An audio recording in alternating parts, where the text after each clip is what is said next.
জানো তো, আমাদের যদি বুদ্ধি ও গুণ থাকে তাহলে কিন্তু আমরা সংসারটা খুব ভালোভাবে করতে পারি, তাই না? দুটো থাকলে কিন্তু যথেষ্ট আমাদের। তো ঠিক আছে, আরও তোমাদের সঙ্গে অনেক গল্প, অনেক কথা হবে। হ্যালো এভরিওয়ান, তোমরা কেমন আছো? আশা করি ভালো আছো। আমি কিন্তু খুব ভালো আছি। আমি সুস্মিতা লাইফস্টাইল, তোমাদের অনেক ওয়েলকাম। তো দেখো, আজকে সকাল সকাল আমার কাজগুলি শুরু করে দিয়েছি। আশা করি ভালো লাগবে। ফুল ভিডিওটা কিন্তু ওয়াচ করো। যারা নতুন, প্লিজ তোমরা আমার পাশে থাকো। যারা পুরনো, প্লিজ ফুল ওয়াচ করো, ঠিক আছে? আশা করি খুবই ভালো লাগবে। তো দেখো, আজকে সকাল সকাল আজকে যেহেতু স্কুল নেই, আজকে এটার ভিডিওটা ছিল রোববারে, ঠিক আছে? তো দেখো, সকালে গুছিয়ে নিচ্ছি, যেটা একটু গুছিয়ে নিচ্ছি, না হলে আমার একদমই ভালো লাগে না। আলনাটা গুছিয়ে টুছিয়ে ঘরটা সরে নেব। যেহেতু সকালে রান্নাবাড়ির একটা কাজ থাকে, তাই বেশি কিছু করব না, এখন পরেই করে নেব। যেহেতু আমার হাজব্যান্ডও কিন্তু বাড়িতে আছে এখন, তো ও থাকলে রান্নাটার একটু তাড়াতাড়ি বা একটু করতে হয়, তাই না? তাই ও দেখতেই পাচ্ছ, আমার ছেলেও ঘুম থেকে উঠে পড়েছে। তা আমি ঘরটা ঝাড় দিয়ে কিন্তু ব্রাশ টাশ করে চলে যাব রান্নার। তো মানে মানে ও আসলে কামে আমার কাজের বেশি একটা টাইম টেবিল ঠিক থাকে না ওর। যখন যেটা রুল থাকে, আমি যেটা সবসময় কাজ করি সিরিয়াল বাই, কিন্তু সেটা থাকে না। ও আসলে আমার কাম উলট পালট হয়ে যায়। তখনকার কাজ তখন মানে ঠিক থাকে না। ও আসলে একটু গড়বড় হয়ে যায় কাজের। ও আসলে জানো তো, ওর জন্য না, ও আসলে আমার কাজের কাজ করতে বেশি ভালো লাগে না, জানো তো। ওর সাথে গল্প করতে করতে কিন্তু আমার টাইমটা চলে যায়। তো দেখো, আমি কিন্তু বক বক করতেই আছি ওর সাথে, কিন্তু কথা বলতে বলতে আমি কাজটা করছি। ও কিন্তু খাটে বসে আছে, দেখতে পাচ্ছ, ওর পাটা কিন্তু দেখা যাচ্ছে। ও ছোট ছেলেকে নিয়ে একটু দুষ্টুমি করছে। আমিও কি যেন বলছিলাম। তো দেখো, যেটা বলছিলাম যে গুণ থাকা কি খুবই জরুরি। হ্যাঁ, আমাদের আমাদের গৃহিণীদের কিন্তু গুণ ও বুদ্ধি থাকা খুবই জরুরি, যেটা দিয়ে আমাদের সংসারটা কিন্তু খুব ভালো বা সংসারটা খুব সুন্দরভাবে আমরা গুছিয়ে নিতে পারি। কিন্তু বিয়ের পর, বিয়ের আগে সবাই কিন্তু গুণ সুন্দরটা সবাই চায়, ঠিক না? সুন্দরটা সবাই সুন্দর হতে হবে। বিয়ের আগে মেয়ে দেখতে গেলে কিন্তু সুন্দর হতে হবে। কথা হলো সুন্দর হতে হবে, সুন্দর না হলে কিন্তু একদমই চলবে না।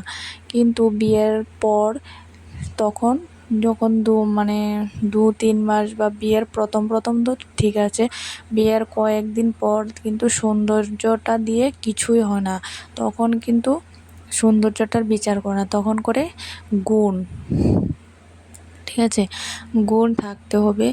যদি সংসারে কিছু হয়, ও অনেক মানুষ অনেক কিছু আঙ্গুল তোলে, ঠিক না?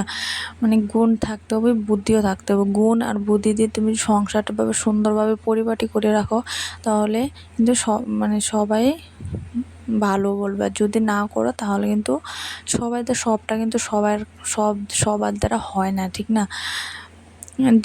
সবাই তো সব রকম মানে একজনের একরকম মেন্টালিটি থাকে, তাই না?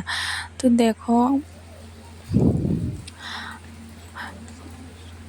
আমি কিন্তু রান্নাটা বসতে বসতে করতে করতে তোমাদের সঙ্গে অনেকটাই গল্প করতেছি। তো তোমরা রান্নাটা দেখতে থাকো আর আমার কথাগুলি শোনো, তোমাদের কীরকম লাগবে বলো। মিক্সড করে দিয়ে দেবো সোমবার। তো তোমরা কে ছড়া খাও, ছড়া বলো না ডাঁটি কুচু বলো, আমরা ছড়া বলি। ছড়াটা দিয়ে মাছ দিয়ে রান্না করব। দেখো, সোমবারটা কিন্তু দিয়ে দেব। আর যারা নতুন, প্লিজ প্লিজ প্লিজ চ্যানেলটা সাবস্ক্রাইব করে আমার পাশে থাকো।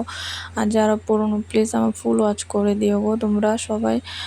আমি কিন্তু প্রায় মানুষকে, প্রায় না, আমি মানে যাকে মানে ভিডিও দেখবো ফুল ওয়াচ করে দেবো। আর একটা দেখছি আমি মানে আমি কিন্তু অনেকেরই ফুল ওয়াচ করি আর আমার কমেন্ট করি, বড় কমেন্ট, আমি যাকে কমেন্ট করি বড় কমেন্ট করি, আর যাকে ছোটো কমেন্ট করি তাকে তোমরা ভেবো না যে আমি ভিডিওটা দেখি না। আমি কিন্তু ফুল ওয়াচ করি, মানে ফুল ভিডিও করে মানে দেখে নেই। কেননা আমি তো ওয়াইফাই আছে, ঠিক আছে, আমি ওয়াইফাই মানে চালিয়ে কিন্তু মানে মোবাইলে কিন্তু ভিডিও চালিয়ে কাজকর্ম করে, যেহেতু তোমরা বুঝতে পারো আমি কিন্তু মানে দুটো ছেলেকে নিয়ে একাই থাকি। তুমি তাদেরকে মানে সামলিয়ে কাজকর্ম একটা ব্যাপার থাকে, মানে গৃহিণীদের কি না কাজ থাকে, তাই তোমরা বলো অনেক রকম কাজ থাকে। তো সবসময় তো সবার দুই একজন তো না যে ভিডিও দেখে ফুল ওয়াচ করে দেবো। অনেক মানে আমার বন্ধু আছো তোমরা, তো সবার ভিডিও যদি 10 থেকে 15 মিনিট নিজে নিজে দেখতে থাকো তাহলে কাজ করবো কখন বলো? তাই আমি কিন্তু ভিডিওটা দেখি কিন্তু ফুল ওয়াচ করে দিই।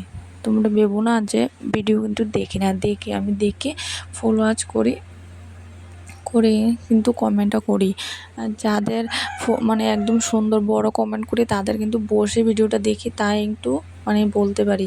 আর এভাবে ছোটো কমেন্ট করলে বুঝবে মানে ভিডিওটা আমি কিন্তু দেখতে পাই না। এখন কিন্তু আমার ছেলের এক্সাম চলছে, তবুও কিন্তু কালকেও ভিডিও দেওয়া হয়নি। তো আমি যদি পারি তাহলে দেবো 2-1 দিন পর পর। ছেলের পরীক্ষা তো এখন একটু চাপ আছে, পড়াশোনার একটা ব্যাপার থাকে, তো সংসারেও কাজ থাকে। আর আমার ছোটো ছেলেকে নিয়ে মানে ও এখন যত বড় হচ্ছে এত দুষ্টুমি বাড়ছে জানো তো, কি বলবো, প্রচণ্ড দুষ্টামি করে। ওকে নিয়ে না মানে কাজ করা আমার খুব টাফ হয়ে যাচ্ছে। আবার ভিডিও এডিটিং করা, সব এভরিথিং একা হাতে সামলিয়ে আমার খুব কিন্তু টাফ হয়ে যায়। কিন্তু তোমাদের সঙ্গে তবুও চেষ্টা করি ভিডিওটা দেওয়ার। তো দেখো তোমরা কিন্তু দেখো ফুল ওয়াচ করো, আমাকে মানে দিও, ফুল ওয়াচ করে দিও। ফুল ওয়াচ করে দাও তাহলে তো খুবই ভালো হচ্ছে। কে করো কে না করো এটা তো আমি দেখতে পাই না। তো আমি বিশ্বাস আছে যে আমার পুরনো বন্ধু যারা তোমরা সবাই আমার ফুল ওয়াচ করো, যারা মানে নতুন হয়েছে জানি না তারা ফুল ওয়াচ করো কি না। আমি কিন্তু ফুল ওয়াচ করি, তোমরা প্লিজ ফুল ওয়াচ করে দিও। কেটে কেটে ভিডিও দেখো না, জানো তো, কেটে কেটে ভিডিও দেখলে না খুবই মানে চ্যানেলের ক্ষতি হয়। দেখো অনেক কথা বলে নিয়েছি, তোমরা প্লিজ কেউ খারাপ ভেবো না। আর দেখো আমি খাটটা গুছিয়ে নিচ্ছি, সকালবেলা গোছানো হয়নি জানো তো, তাই তাড়াহুড়ো করে সকালে রান্না টান্না করে সকালের খাওয়াটা সব শেষ কমপ্লিট। এখন কিন্তু আমি ঘরে টুকিটাকি কাজ করে নিচ্ছি, তারপর কিন্তু স্নান করব। তো দেখো মানে ও বাড়িতে আসে ব্যাগটা না এভাবে পড়ে থাকে, তাই ভাবছি একটা পিন বসিয়ে কিন্তু আমি ব্যাগটা রেখে দেবো। দেখো ব্যাগটা এখন তো সুন্দর লাগছে তাই না? তাই গোছানো কমপ্লিট। এখন আমি জানো তো স্ট্যান্ডটা না বারবার মানে মোবাইলটা পড়ে যায়, ঝুলে থাকে, কীভাবে এটা ঢিল হয়ে যাচ্ছে। দেখো এটা কিন্তু মানে নিচ করেছি, সেটা আবার আরও মানে কীরকম জানি হয়ে যায় ক্যামেরা না মানে মোবাইল স্ট্যান্ডটা কীরকম জানি হয়েছে। তো দেখো নিচে করেছি না কিন্তু উপরে উঠে যাচ্ছে। তো তোমরা কে কোনখান থেকে ভিডিওটা দেখছো প্লিজ কমেন্ট করে বলো, আশা করি ভালো লাগবে। দেখো জানি না তোমরা আজকে ফুল ওয়াচ করবে কি না, কারণ এটা তো আজকে একটু ভিডিওটা বড়ই করেছি। 11 মিনিট 42 সেকেন্ড হয়েছে ভিডিওটা, প্লিজ তোমরা দেখো। আর আমার ছেলে না এখন এক্সাম চলছে, তাই একটু অসুবিধা হচ্ছে ভিডিও দিতে, তবুও দেওয়ার চেষ্টা করছে। কালকে কিন্তু দেওয়া হয়নি ভিডিওটা। এই দেখো ও আর ওর বাবা কি করছে, লেবু মানে লেবু রসটা বের করে ওকে খাইয়ে দিচ্ছে। তা আমি বলছি যে ওটা তো অনেকটা বড় হয়েছে, জায়গাটা ছোটো গ্লাসে তো নিতে পারতে। ও বলছে তো কী হয়েছে, জিনিসকে আরও বড়াবো, তাই ওটার মধ্যে করেছে, ওটাকে দিয়ে খাইয়ে দিচ্ছে ওকে। তাই আমি ওদের সকালবেলা বেডশিটটা ধুয়ে দিয়েছিলাম, ওই সোফার কাভারটা, তো ওটা এখন পেতে নেব। আর ও আসলে তো আমার ছোটো ছেলের আর কিছু মানে কিছুই লাগে না, জানো তো, বাজার পর্যন্ত মানে কোনো জায়গায় যেতে পারে না ওর জন্য। ও কান্নাকাটি শুরু করে দেয়। ওর বাবা আসলে আর কিছুই লাগে না। মা তোকে চিনেই না, এরকম একটা ব্যাপার। মানে মা লাগবে না, ওর বাবা হলে যথেষ্ট, আর কিছুই লাগবে না, এরকম ব্যাপার। ও আসলে তো আমাকে ভাতও খাইয়ে দিতে হবে না, ওর সঙ্গে বসে বসে কিন্তু ওর বাবা ভাত খায়, মানে ও নিজে নিজে খেয়ে নেয় ওর বাবার সঙ্গে বসে বসে, জানো তো। ও আসলে আমার অনেক অনেক কিছু হেল্প হয়। তো আজকে এতটুকু, ভালো লাগলে প্লিজ কমেন্ট করে জানিও।